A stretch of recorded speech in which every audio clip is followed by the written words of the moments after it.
বেশি পড়লে যে ভাই বেশি নাম্বার পাওয়া যায় এটা তোমার সবচাইতে বড় ভুল ধারণা। অল্প সময় পড়ো ভাই অনেক ভালো রেজাল্ট করা সম্ভব। তোমার বন্ধু বান্ধবের মধ্যে ভাই এমন স্টুডেন্ট অবশ্যই আছে যারা ভাই সারা বছর তেমন একটা পড়ে না, পরীক্ষার আগে ভাই অল্প সময় পড়ে কেমনে জানি ভালো রেজাল্ট করে ফেলে। হয়তোবা তুমি দিনের পর দিন ঘন্টার পর ঘন্টা পড়ে ভাই ভালো রেজাল্ট করতে পারতেছো না, হয়তোবা তুমি পরীক্ষা লিখে আসতে পারতেছো না। এর কারণ কি জানো ভাই? এর কারণ একটাই ভাই, বেশি পড়লে যে ভালো রেজাল্ট করতে পারবা পৃথিবীতে এমন কোনো কথা নাই। একমাত্র ভাইয়া যদি স্মার্ট স্টাডি করে পড়া যায় তাহলে ভাইয়া তুমি অনেক অল্প সময় পড়ে ভালো রেজাল্ট করা সম্ভব। তাই আজকে ভাইয়া তোমাদের জন্য 5টা সায়েন্টিফিক মেথড আনছি, যেগুলো যদি ভাইয়া তুমি তোমার লাইফে আজকেই অ্যাপ্লাই করো তাহলে ইনশাআল্লাহ ভাইয়া তুমি অল্প একটা সময়ের মধ্যে এসএসসি পরীক্ষায় একটা মারাত্মক রেজাল্ট করা সম্ভব। 5টা সায়েন্টিফিক মেথডের মধ্যে ভাইয়া 3 নাম্বার মেথডটা সবচেয়ে গুরুত্বপূর্ণ, তাই ওইটাকে ভাইয়া ভুলেও বাদ দেওয়া যাবে না। মেথড নাম্বার 1, এটা বোঝানোর জন্য ভাই তোমাদেরকে একটা উদাহরণ দিই। ধরো ভাই একটা গ্লাস পুরো পানিতে ভর্তি, তুমি যদি ভাই ওই গ্লাসের উপরে পানি ভরার আরো চেষ্টা করো তাহলে ভাই তুমি এক বিন্দু পানি ঢাললো ওই পানি ভাই পড়ে যাবে। একই ভাবে ভাই খেয়াল করো, তুমি সকাল থেকে রাত পর্যন্ত ভাই সারা দিন মাথার ভিতরে আবোল তাবোল চিন্তা করো ভাই যে আমার রেজাল্ট খারাপ হলে কি হবে, তারপরে আমার আব্বুরা আমি কি বলবো, আমার আম্মুরা আমি কি বলবো, আমার স্যাররা বলে আমার দ্বারা হবে না, আসলে কি আমার দ্বারা হবে না। তুমি দিন রাত ভাই ওভার থিঙ্কিং করো। এর জন্য ভাই তোমার মাথা সব সময় আবোল তাবোল চিন্তায় লোডেড থাকে, যেমনে ভাই ওই যে পানির গ্লাসটা ভরা আছে। এই ওভার থিঙ্কিং করা মাইন্ডে ভাই তুমি যাই করবা না কেন ওইটাই একটু পরে মনে থাকবে না এবং তোমার বুঝতে কষ্ট হবে। এর জন্য ভাই যদি ভাই তুমি ওই গ্লাসে আরো পানি ভরতে চাও তাহলে ভাই ওই গ্লাসে পানি আগে কমানো লাগবে। ঠিক একই ভাবে ভাই যদি তুমি ভাই তোমার ওভার থিঙ্কিং মাইন্ড থেকে চিন্তা না কমাইতে পারো ভাই তাহলে তুমি ভাই যাই পড়বা না কেন ওইগুলো ভাই তোমার মাথায় ঢুকবে না এবং যাই পড়বা মনে থাকবে না। তাই ভাই স্টেপ নাম্বার 1 এ সায়েন্টিফিক মেথড নাম্বার 1 এটা ভাই সায়েন্টিফিক্যালি প্রুভেন। তোমাদের মধ্যে অনেকেই ভাই এরকম ওভার থিঙ্কিং করো, সারা দিন রাত ভাই আবোল তাবোল চিন্তা করো। এর জন্য ভাই তোমরা পড়াশোনায় মনোযোগও বসতেছে না এবং ভাই তুমি যাই পড়তেছো মনে থাকতেছে না। কমেন্টে বলে দাও ভাই তোমাদের মধ্যে কারা কারা এরকম ওভার থিঙ্কিং করো। এখন ভাই তাহলে সলিউশন কিভাবে ওভার থিঙ্কিং করা বন্ধ করবো কিভাবে? আমি সহজে এক কথায় বলি ভাই কেমনে ওভার থিঙ্কিং বন্ধ করা যায়। তুমি খালি নিজের একটা প্রশ্ন করো, তুমি খালি কষ্ট করে আয়নার সামনে যাও, আয়নার সামনে গিয়ে নিজের একটা প্রশ্ন করো, আচ্ছা আমি যে দিন রাত এরকম চিন্তা করি, আমার চিন্তা করে কি আদৌ কোনো লাভ আছে? এগুলো দ্বারা কি আমার কি কোনো উন্নতি হচ্ছে বা আমার পড়াশোনায় কি আমার কোনো ইমপ্রুভ হবে? না, আমার রেজাল্ট আরো খারাপ হবে। তাহলে আমি কি বোকা নাকি? আমি কেন চিন্তা করছি? চিন্তা করে তো আমার কোনো লাভ হচ্ছে না। আমি চিন্তা বাদে কেন পড়তে পারতেছি না? তুমি নিজের সঙ্গে কথা বলো ভাই, সেলফ টক করো, নিজের নিজে বুঝাও ভাইয়া, বুঝাও যে আমার ওভার থিঙ্কিং করে কোনো লাভ নাই। তাহলে দেখবা তোমার ওভার থিঙ্কিং আস্তে আস্তে আস্তে আস্তে কমে যাবে। চাপ দিবা না মাইন্ডে। মাইন্ড ধরো ছোট একটা বাচ্চা, একটা বাচ্চারে ভাই তুমি যদি মনে করো বলো যে এটা ধরবি না, ও কিন্তু এটা বারবার ধরবে। একইভাবে ওরা যদি বুঝায় বলে যে বাবা ধরো না ও আস্তে আস্তে ধরা বন্ধ করে দেয়। একইভাবে ভাই তোমার মাইন্ড একটা ছোট্ট বাচ্চার মতো, ওরা সুন্দর মতো আস্তে আস্তে বুঝাও, দেখবা ভাই তোমার ওভার থিঙ্কিং করা কমে যাবে। এরপরে ভাই সায়েন্টিফিক মেথড নাম্বার 2, এইটা খুবই গুরুত্বপূর্ণ কারণ তোমাদের মধ্যে অনেক স্টুডেন্ট আছে ভাই এই জিনিসের প্রতি তোমাদের কখনো কোনো সময় মনোযোগ যায় নাই ভাই। কি তোমাদের কাছে ছোট্ট কোশ্চেন করি ভাই, শেষ কবে ভাই তুমি প্রশ্নটাকে বোঝার চেষ্টা করছো? তুমি ভাই খেয়াল করো, বাংলা বলো ইংলিশ বলো যাই কোনো কিছু, তুমি ভাই প্রশ্ন ভালো করে পড়ো না, তুমি খালি মুখস্থ করো। যে আচ্ছা অঙ্ক যখন করো ভাই তুমি কি করো? প্রশ্ন বোঝা তোমার কোনো সময় নাই, তুমি জাস্ট বিসমিল্লাহ বলে স্যার জামনে করে সিরিয়াল বাই সিরিয়াল তুমি খালি করছো করছো করছো করছো করছো করছো। তুমি জানো ভাই যে এই অঙ্কটা কিরকম হবে, কিন্তু তোমাকে যদি ভাই আমি কোশ্চেনটাকে একটু টুইক করে দিই, একটু চেঞ্জ করে, তুমি ভাই জীবনও পারবা না। এবং এই কারণে তোমাদের মধ্যে অনেকে বলো ভাইয়া ভাইয়া অঙ্ক তো আমি মনে করো বইয়ের গুলা পারি কিন্তু সৃজনশীল করতে পারি না। একটা মাত্র কারণ ভাই তুমি প্রশ্ন বুঝো না, তুমি প্রশ্নটাকে বোঝার চেষ্টা করো না এবং জানতে চাও না ভাই তোমার প্রশ্ন কয় ভাবে আসতে পারে। উত্তর পারা সহজ, উত্তর তোমরা অনেকেই পাইতে পারো ভাই। তুমি যখন বাংলাও মুখস্থ করো তুমি খালি এমসি করে অ্যান্সার ক খ ক খ মুখস্থ, প্রশ্ন মুখস্থ না। এর জন্য ভাই তুমি প্রশ্ন জানো না, উত্তর জানে কি লাভ ভাই? এর জন্য ভাই তোমার ফোকাস করা লাগবে কোশ্চেনের উপরে, তোমার বোঝা লাগবে কোশ্চেনে কি বলছে, এটা মোস্ট ইম্পর্টেন্ট। স্পেশালি ভাই তোমাদের মধ্যে অঙ্কে যদি ভাই তুমি প্রশ্নটাকে না বুঝো তাহলে তুমি পরীক্ষায় জীবনও লিখে আসতে পারবে না, অঙ্ক জীবনেও সৃজনশীল করতে পারবে না। তাই ভাই অঙ্ক বলো ইংলিশ বলো যাই কোনো যে কোনো সাবজেক্ট হয় বা প্রশ্নটাকে ভালো করে বুঝো এবং প্রশ্নটাকে আগে আয়ত্ত করো, তারপরে উত্তরকে আয়ত্ত করো।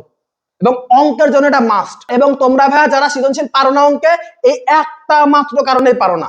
তাই ভাই এই প্রবলেমের সলিউশন আমরা পরিশ্রম 26-এ দিছি, যেখানে ভাই আমি তোমাদেরকে নিজে লাইভে এসে গণিতের আগে বেসিক থেকে শুরু করে তোমাকে ভাই শিখাবো কোশ্চেন কোনটা কেমনে চিনতে হয় এবং তুমি পরীক্ষার হলে কেমনে লিখে আসতে পারবা। ইংলিশের ভাই সেম, আগে বেসিক বুঝবো আমরা কেমনে কি করতে হয়, তারপর ভাই আমরা পরীক্ষায় ভাই কেমনে লিখে আসবো ওইটা আমরা প্রিপারেশন করাবো। জানো ভাই তুমি খালি শিখে বসে না থাকো, পরীক্ষা যেন লিখে আসতে পারো। তোমাদের এই পুরা পরিশ্রম ভাই 26-এর প্রাইস ভাই 2500 টাকা আগেও ছিল। এখন যারা এই ভিডিও দেখতেছো ভাই তোমাদের জন্য ডিসকাউন্টেড প্রাইসে ভাইয়া মাত্র 1500 টাকা। তোমাদের মধ্যে প্রথম 20 জন যারা আমাদের কাছে এনরোল করবে তাদেরকে ভাইয়া আমরা 2500 টাকার কোর্স 1500 টাকায় দিব। তাই ভাইয়া দেরি করো না, আমাদের কোর্সে ভর্তি হতে চাইলে ভাই এখনই নিচে হোয়াটসঅ্যাপ নাম্বারে যোগাযোগ করো। দেখবা ইনশাআল্লাহ অঙ্ক ইংলিশ ভাই তুমি খালি পারার জন্য পারবা না, পরীক্ষায় লিখে আসতে পারবা। এরপরে ভাইয়া সায়েন্টিফিক মেথড নাম্বার 3। আমি এখন যেই কথা বলবো ভাইয়া তোমাদের মধ্যে অনেকেরই মাথা নষ্ট হয়ে যেতে পারে, ভাইয়া কয় কি? এটা তো আমি সারা জীবন করছি ভাইয়া।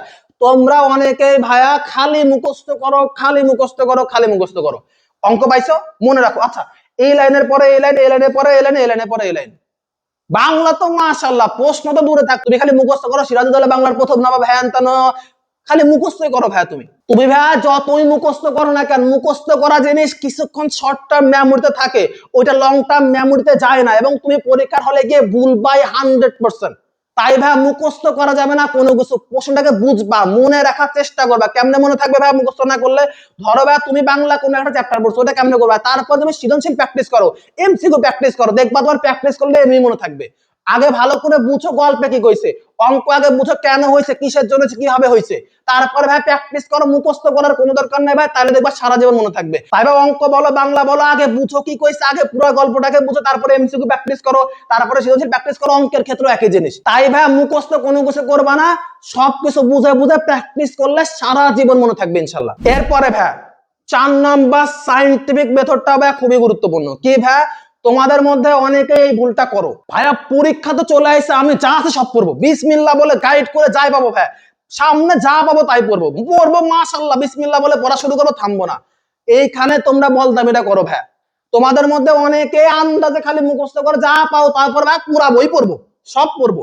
এখানে ভাই তোমরা ভুল করো। যারা স্মার্ট স্টাডি করে তারা সব পড়ে না ভাই। ওরা কি করে? ওরা আগে কোশ্চেনটাকে অ্যানালাইজ করে, কোশ্চেন অ্যানালাইজ করে দেখে আচ্ছা এই কোশ্চেন পরীক্ষায় বারবার আসে, এইটা বারবার আসে, তার মানে এই কোশ্চেনগুলো প্র্যাকটিস করা লাগবে। ও এইটা আসেই নাই কোনো বোর্ডে, এটা দরকার নাই। ওরা পড়াটা কমায় নিয়ে আসে ভাই। ওরা যাই পড়ে, ধরো অল্প পড়ে, 5টা অধ্যায় দেখলে 3টা অধ্যায় পারে, কিন্তু এমন ভাবে পড়ে ভাই যে ওরা পরীক্ষায় লিখে আসতে পারে। তুমি 5টা অধ্যায় অল্প অল্প অল্প করে পড়ছো, পরীক্ষা হলে একটাও লিখতে পারেন, কোনটা লাভ ভাই? তাই ভাই তোমার অনেক বেশি পড়া দরকার নেই, অল্প পড়ো, কিন্তু এমন ভাবে পড়ো ভাই যেন তোমার কোয়ালিটি ঠিক থাকে, যেন তুমি পরীক্ষায় লিখে আসতে পারো। তাই ভাই এটা মাথায় রাখবা, পরীক্ষার আগে তোমাদের পরীক্ষার এসে 26-এর বেশি দিন বাকি নাই ভাই, তাই মেলা কিছু পড়া লাগবে না, তুমি আগে দেখো কোনগুলো ইম্পর্টেন্ট। এরপরে ভাই আমাদের লাস্ট মেথড, এটাকে মেথড আমি কম বলবো ভাই, এটাকে আমি আমার নিজের সেলফ রিয়েলাইজেশন, যেটা আমি তোমাদের সঙ্গে শেয়ার করব। Make your why clear. এর মানে কি ভাই? তোমাকে একটা ছোট্ট উদাহরণ দিই। ধরো ভাই তোমার বাড়ির পাশে আগুন লাগছে, না করুক, কারো বাড়িতে আগুন লাগছে, তুমি ওই আগুন লাগা বাড়িতে ঢুকবা, ঢুকে ওইখানে 2 মিনিট থাকবে। ভাই আগে আমার জীবন, মরার পরে 2 লাখ টাকা দিয়ে কি করবো? তুমি জীবনও যাবা না। আমি 10 লাখ টাকাও দিই ভাই, তাও তুমি যাবা না। 20 লাখ টাকা দিলেও যাবা না। কিন্তু যদি আমি বলি ভাই তোমার আম্মু ওই ঘরে আটকে আছে, তোমার আব্বু ওই ঘরে আটকে আছে, তোমার ছোট ভাই বোন ওই ঘরে আটকে আছে, তুমি ভাই টাকা না দিলেও তুমি তোমার জীবনকে বাজে রেখে তুমি তোমার আব্বু বা তোমার ভাই বোনকে বাজাতে যাবা। কেন ভাই? প্রথমবার কেন গেল না, এখন কেন গেলা ভাই? কারণ এখন তোমার কারণটা বড়, প্রথমটা ভাই তোমার কারণ বড় ছিল না। একই জিনিস ভাই, তুমি এত কিছুর পরেও তোমার পড়াশোনা করার কারণ বড় না থাকলে তুমি ভাই এই কোনো কিছু কোনোভাবে কোনো জিনিস কাজে লাগবে না। সো তোমার কারণটা খুঁজে বের করো। আমার কারণ কি ছিল? আমার কারণ ছিল আমার আম্মুকে প্রাউড ফিল করতে চাই, আমার আম্মুরে দেখাইতে চাই যে আম্মু আপনার ছেলেও ভালো রেজাল্ট করা সম্ভব, আপনার ছেলের দ্বারাও হবে। সবাই বলছে আপনাকে যে আপনার ছেলের দ্বারা কোনো কিছু হবে না, দেখো আম্মু আমি দেখাইছি। এটা আমার কেন ছিল। আবার আব্বু আমাকে প্রাউড ফিল করানো।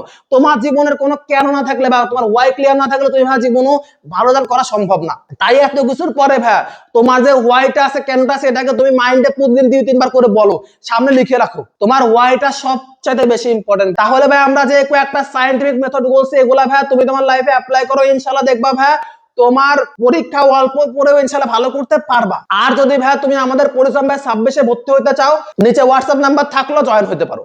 আজকের ভিডিও এই পর্যন্তই ভাই। যদি ভিডিও ভালো লাগে, আমাদের ইউটিউব চ্যানেল আছে এসএস একাডেমি, প্রোফাইলে আমাদের লিংক আছে, ওইখান থেকে আমাদের চ্যানেলে যেতে পারো, ওইখানে ভাই তোমাদের লেকচার আছে। আজকের ভিডিও এই পর্যন্তই ভাই, আল্লাহ হাফেজ।